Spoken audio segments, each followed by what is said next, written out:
तीसरा भाग, नए प्रकाश की खोज में। उपभाग 1, भृगु आश्रम पर रुकना।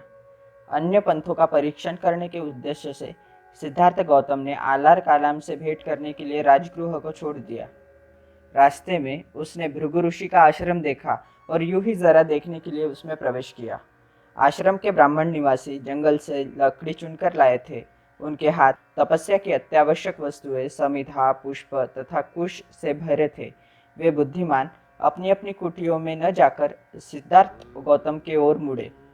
आश्रम निवासियों द्वारा समुचित रूप से सम्मानित होकर सिद्धार्थ गौतम ने भी बड़े बूढ़ों के प्रति आदर प्रदर्शित किया। उस मोक्षकामी बुद्धिमान ने उन स्वर्गगामी तपस्वियों के विचित्र विचित्र तपस्याओं का निरीक्षण करते हुए प्रथम ही बार देखा था। तपस्याओं के रहस्य के श्रेष्ठ ज्ञाता भृगु ब्राह्मण ने उसे सभी प्रकार की तपस्याएं समझाई और प्रत्येक तपस्या का फल भी बताया।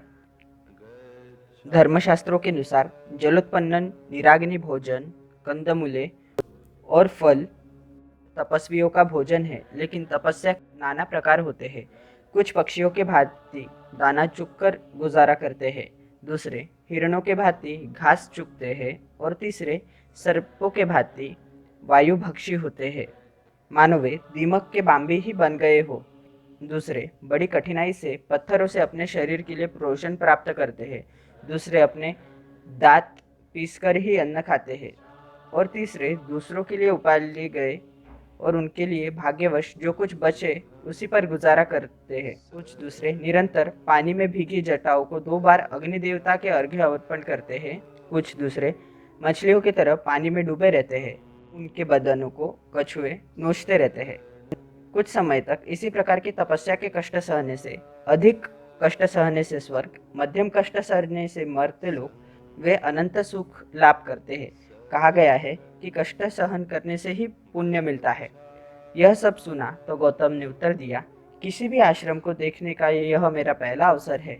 मेरी समझ में तुम्हारे यह तपस्या का क्रम नहीं आ रहा।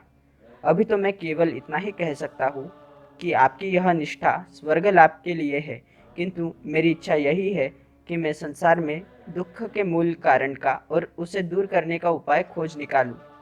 क्या मैं आपसे विदा ले सकता हूँ?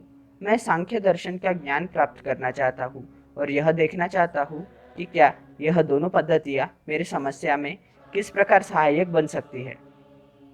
अब मैं सोचता हूँ कि मुझे आप लोगों से, जो ऐसी निष्ठा से अपने पद पर अग्रसर है, जिन्होंने मेरे प्रति इतना सौदार्य का परिचय दिया है, विदा लेनी होगी। तो मुझे बड़ा दुख होता है, वैसा ही दुख जैसे मुझे अपने संबंधियों को छोड़ते समय हुआ था। मैं जो इस वन से विदा ले रहा हूँ, यह कोई आपकी कृति के प्रति वितृष्णा के कारण नहीं, क्योंकि आप तो अपने पूर्वज ऋषियों के पथ पर चलने वाले महान ऋषिगण हैं। मैं मुनि आलार कालाम के पास जाना चाहता हूँ, जो सुविज्ञ माने जाते हैं। उसका यह संकल्प देखकर आश्रमपति भृगु ने कहा, राजकुमार, तुम्हारा संकल्प महान है। तुमने तरुण होने के बावजूद स्वर्ग सुख और मोक्ष के बारे में गंभीरता से विचार किया है और तुम स्वर्ग सुख के स्थान पर मोक्ष लाभ करना चाहते हो।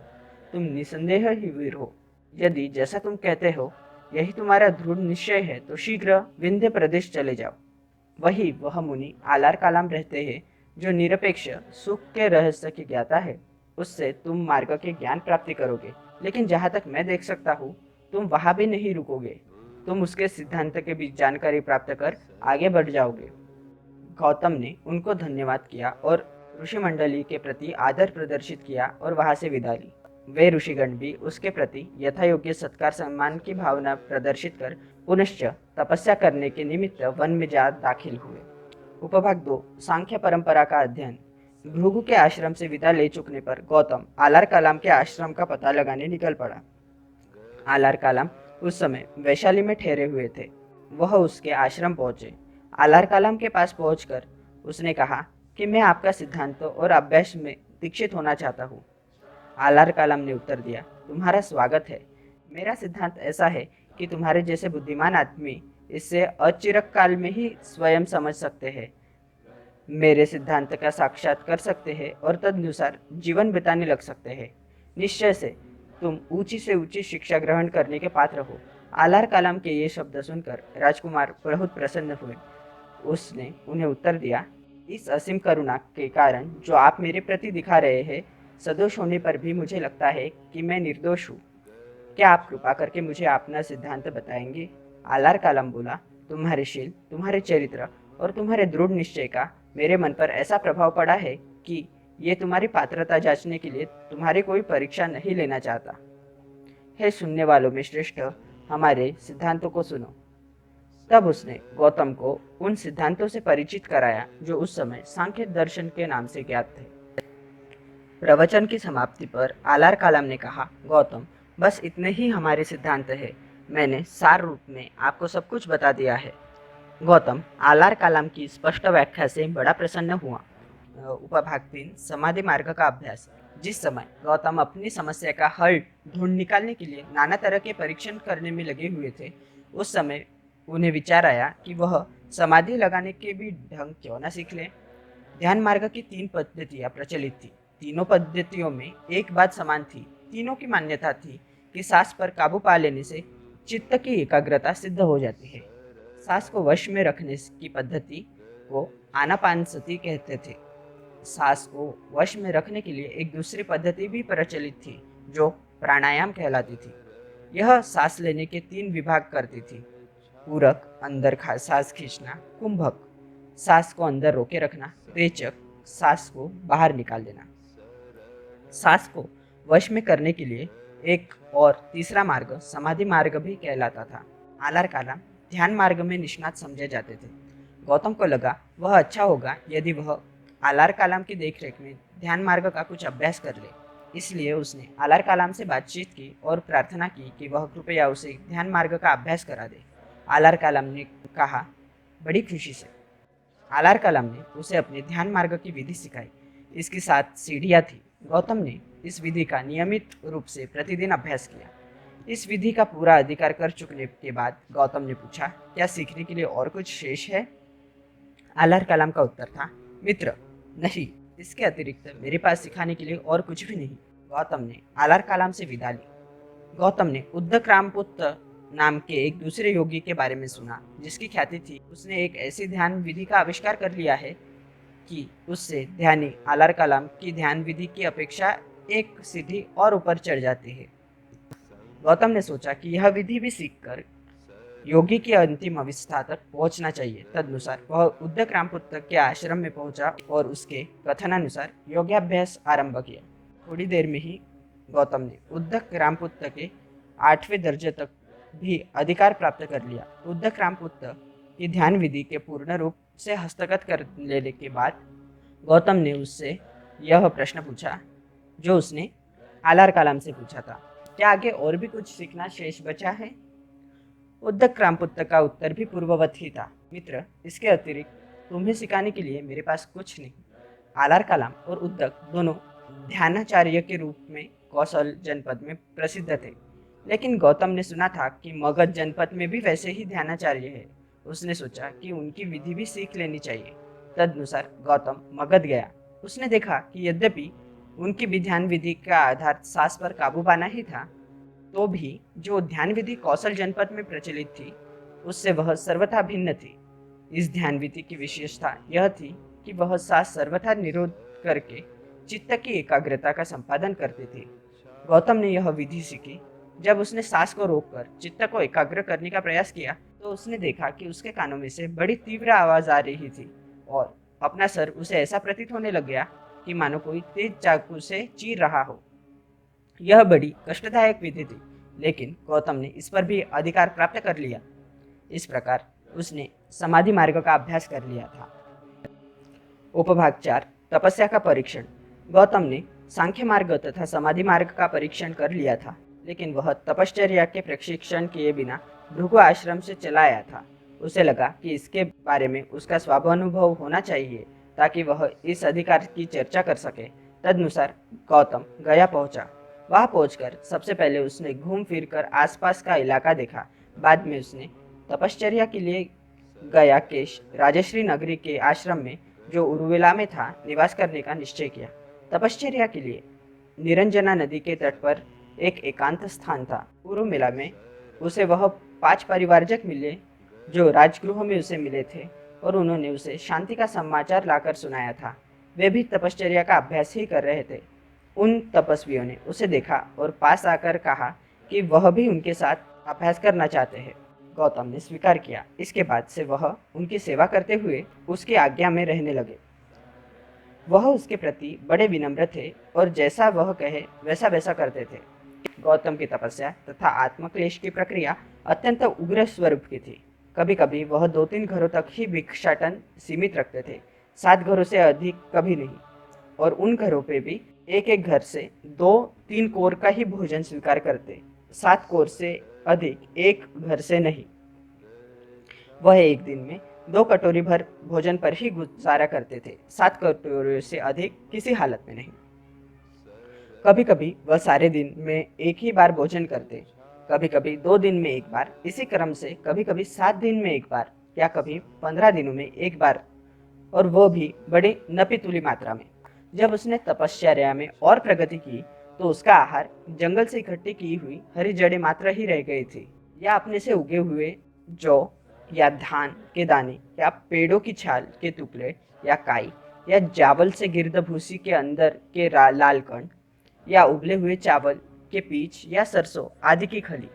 वह जड़े और जंगली फल खाकर रहते थे, या जो स्वयं हवा से अपने आप गिरे।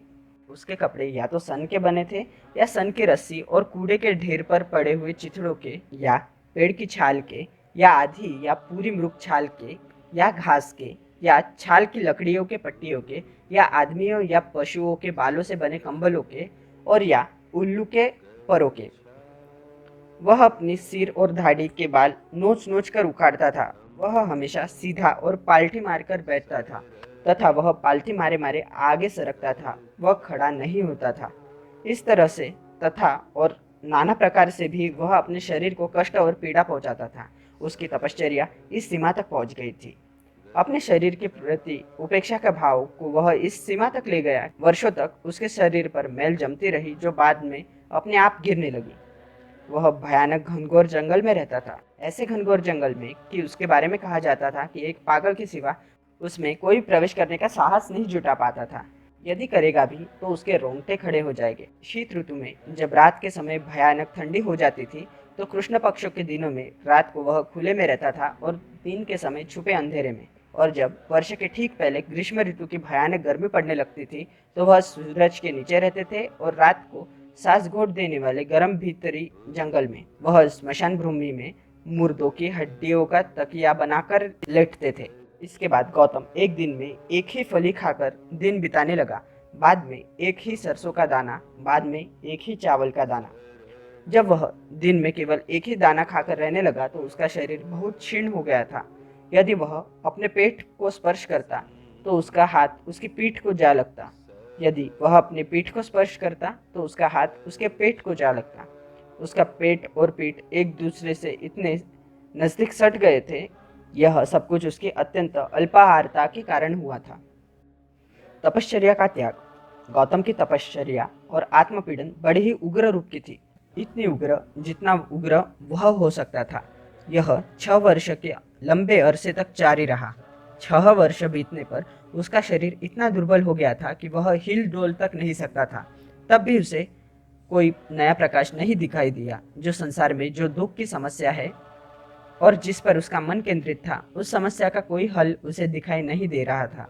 उसने अपने मन में सोचा, यह न आत्मविजय का मार्ग है, न पूर्ण बोधि प्राप्त करने का मार्ग है और न ही मोक्ष का मार्ग है। कुछ संसार के सुख भोग के निमित्त कष्ट उठाते हैं, कुछ स्वर्ग लाभ के निमित्त कष्ट सहन करते हैं। सभी प्राणी आशा के चक्कर में पड़कर अपने उद्देश्य को प्राप्त न हो सुख को खोजते हैं और दुख के गड्ढे में जा गिरते हैं। क्या मेरे साथ भी कुछ ऐसा ही नहीं हुआ? मैंने जो प्रयास किया है मैं उससे दोष नहीं दे रहा, किंतु यह आधार जो छोड़कर आकाश में उड़ने का प्रयास कर रहा हूँ। मैं पूछता हूँ, क्या शरीर से अधिक उतापन धर्म हो सकता है? क्योंकि मन की प्रेरणा से ही शरीर या तो कार्य करता है अथवा कार्य करने से विरत रहता है। इसलिए मात्र मन की साधना ही योग्य है। बिना विचार के शरीर एक कुत्ते के समान है। यदि केवल शरीर की ही बात होती तो शायद कि भोजन की शुद्धि से ही पवित्रता आ सकती थी, किंतु जो करता है, जो मन है, उसका भी तो प्रश्न है। लेकिन यह सब किस काम का, जिससे शरीर का बल जाता है, जो भूखा तथा प्यास से परेशान है, जिसके मन थकावट के मारे एकाग्र और शांत नहीं है। ऐसे आदमी को भी क्या नया ज्ञान प्राप्त नहीं हो सकता? जो पूर्ण रूप से शांत नहीं है, वह ऐसे उद्देश्य का जो चित्त द्वारा ही प्राप्य है, कैसे प्राप्त हो सकता है? सच्ची शांति और एकाग्रता शरीर की आवश्यकताओं की पूर्ति से ही ठीक तरीके से प्राप्त हो सकती है। इस समय उरुवेला में सेनानी नाम का एक गृहपति रहता था। उसकी कन्या का नाम था सुजाता।